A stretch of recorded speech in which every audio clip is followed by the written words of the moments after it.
Hi everybody, today is November 26, 2013. Fukushima nuclear disaster causes cancer and birth defects in U.S. newborns.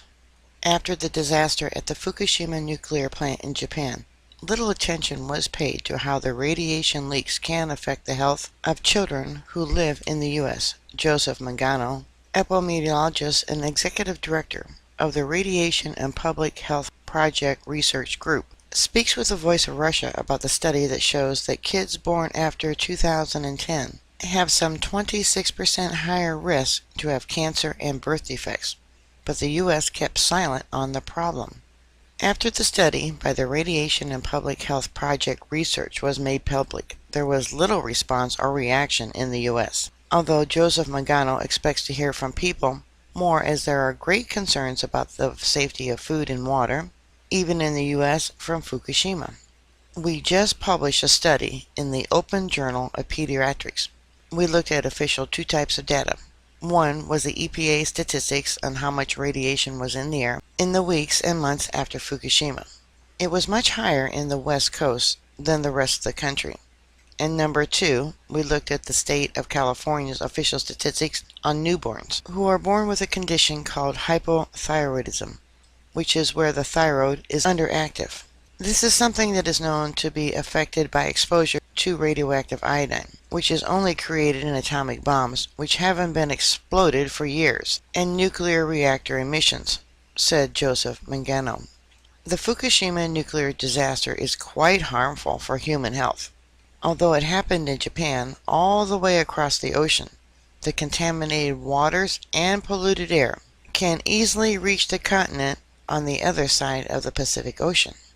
Studies almost 3 years ago found that the plume of radiation that escaped from Fukushima arrived on the west coast of the United States just 5 days after the initial meltdown. It doesn't take long. Once these radioactive particles and gases get in the air, it moves along the prevailing winds and keeps traveling until it returns to the environment through rain and snow, says epidemiologist Joseph Mangano in an interview with the Voice of Russia. It circled the entire northern hemisphere, but it got to the west coast within 5 days and came into the environment in greater amounts on the west coast and elsewhere in the country. Mangano continues. The aim of the study is to find the correlation between the increased cases of hypothyroidism disease in children and the consequences of the Fukushima catastrophe.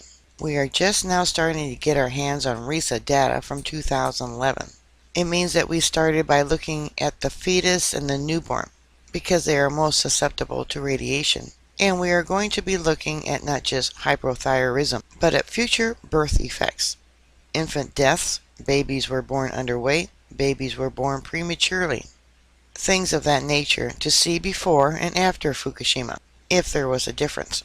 It's going to take decades to know what the full casualty list of Fukushima is, because sometimes it takes decades, for example, for a cancer to show itself, to manifest itself after the exposure. Joseph Mangano explains to the Voice of Russia host Jay Johnson, who conducted the interview.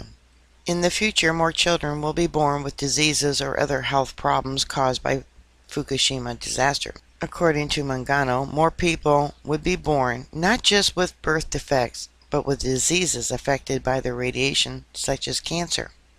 Recently, Japan has surveyed 200,000 children near the Fukushima plant in 2012 and has found out that 56% of the children under 18 have precancerous lesions, which is absolutely off the charts, as it should be almost none, said Mangano.